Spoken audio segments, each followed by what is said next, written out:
বাবার ইচ্ছে পূরণের সাথী হতে পেরে পৃথিবীর সবচেয়ে লাকি মেয়ে মনে করছি নিজেকে। নিজের উপার্জন করার টাকা থেকেও বাবার ইচ্ছে হ্যালো, আসসালামু আলাইকুম এভরিওয়ান। কি অবস্থা আপনাদের? আমি আলহামদুলিল্লাহ আপনাদের দোয়াই এবং ভালোবাসায় অনেক ভালো আছি আলহামদুলিল্লাহ। একটা ব্লগে তোমাদের সবাইকে ওয়েলকাম করছি। Welcome to my blog. Super super super interesting একটা ব্লগ। চলো আমরা মিলেমিশে দেখি। আমার ব্লগগুলো যদি তোমাদের কাছে ভালো লেগে থাকে অবশ্যই পেজটা লাইক কমেন্ট শেয়ার করে দিবা, যাতে পরবর্তী ভিডিও সবার আগে তোমার কাছে চলে যায়। আজকের ব্লগটা অনেক বেশি ইন্টারেস্টিং। এত বেশি এক্সাইটেড ছিলাম যে আমার হাতে কিছু পড়ার কথা আমার মনে ছিল না। আমি ঘড়ি পড়তে ভীষণ পছন্দ করি, তোমরা হয়তো বা জেনে থাকবা। তো আমার যে কোনো আউটফিটের সাথে আমি ঘড়িটা ক্যারি করে থাকি, কারণ ঘড়িটা আমার ভীষণ পছন্দের। সাথে আমার একটা টপ ফ্রেন্ডকে ইন্ট্রোডিউস করে দিচ্ছি। আপনি এই ভিডিওতে যারা দেখতে পাচ্ছেন সে হচ্ছে আমার বাবা প্লাস আমার টপ ফ্যান। অনেকেই আমাকে কমেন্ট করে বলবে বাবাকে কেউ টপ ফ্যান বলে, কেন বললাম সেটা ভিডিওর শেষে থাকবে, তোমরা কিন্তু স্কিপ করবে না ভিডিওটা, তাহলে অনেক কিছু মিস করে ফেলবা। আমি হচ্ছে আমার বাবার একটা ছোট্টখাটো ইচ্ছে পূরণ করেছি, সেই খুশিতে বাবা আমাকে ট্রিট দিচ্ছে, তাই আমরা ট্রিট খেতে যাচ্ছি। মানে এই ট্রিটটা আমার বাবা দিচ্ছে, আর আমি সবচেয়ে বড় ট্রিটই আমার বাবাকে দিয়েছি। এটা তো আমি কখনোই শো করবো না যে আমার বাবাকে আমি কি কিনে দিয়েছি। এটা যদি আমি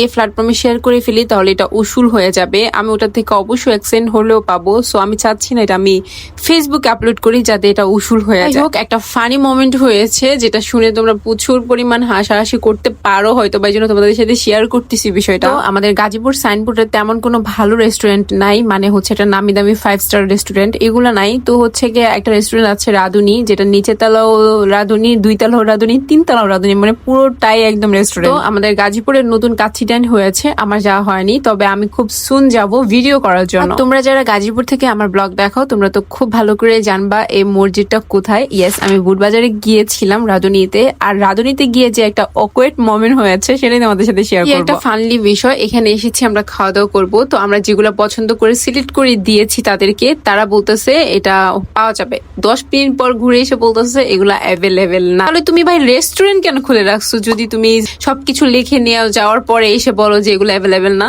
তারপর আমার বাবার সেই রাগ উঠছে, আমার বাবা এখান থেকে উঠে বের হয়ে গেছে একদম ডাইরেক্ট। তো অর্ডার দিয়ে এসে আমরা এখানে পিকচার করতেছিলাম, কারণ এখানে কোনারটা একটু কুটুকুটু, তাই একটু ছবি বা স্ন্যাপ নিলে অনেক বেশি ভালো লাগবে। কিন্তু এখান থেকে যাওয়ার পর উনি বলতেছে যে ম্যাম এগুলো তো হবে না, আপনি অন্য অর্ডার করেন। অন্য অর্ডার করলে যে এগুলো থাকবে তার কি গ্যারান্টি তোমরা বলো তো? এখান থেকে রাগ দেখায় বাবা নিজে নেমে এসেছে। তো এখানে অনেক সুন্দর হালিম বিক্রি করতেছিল, তো আমার বাবা 3টা হালিম নিয়ে দিয়েছে। তারপর আমরা আরেকটা রেস্টুরেন্টে গিয়েছি, ওখান থেকে কিছু খাওয়া দাওয়া করেছি, প্লাস পার্সেল নিয়েছি। বাসে এসে দেখে আমার বাবা আমার ব্লগ দেখতেছে, লাইক সিরিয়াসলি। এই জন্য বলছি যে আমার টপ ফ্যান, মানে বাবা আমার রেগুলার ব্লগ দেখে, আমার পিকচার দেখে, মানে এভরিথিং। তিনি হচ্ছে লাইক কমেন্ট করবে, প্লাস ওনার আইডিতে উনি শেয়ার করে দিবে। এটা আমার বলতে হয় না ওনাকে, বা আমি কখনো বলি। অনেকেই আছে আমার হচ্ছে ভিডিও তাদের ভালো লাগে না, প্লাস হচ্ছে আমার হিজাবের স্টাইল ভালো লাগে না, কিন্তু আমার যে সাপোর্টার তিনি আমার নিজের বাবা, তিনি আমাকে বলে দুনিয়ার কোনো কথা কখনো কানে নিবা না, কারণ জীবনটা তোমার। সিচুয়েশনে তুমি তোমার মনকে জিজ্ঞেস করবে, তোমার মন তোমাকে সঠিক সিদ্ধান্ত দিবে, তুমি সেটাই করবে। কারণ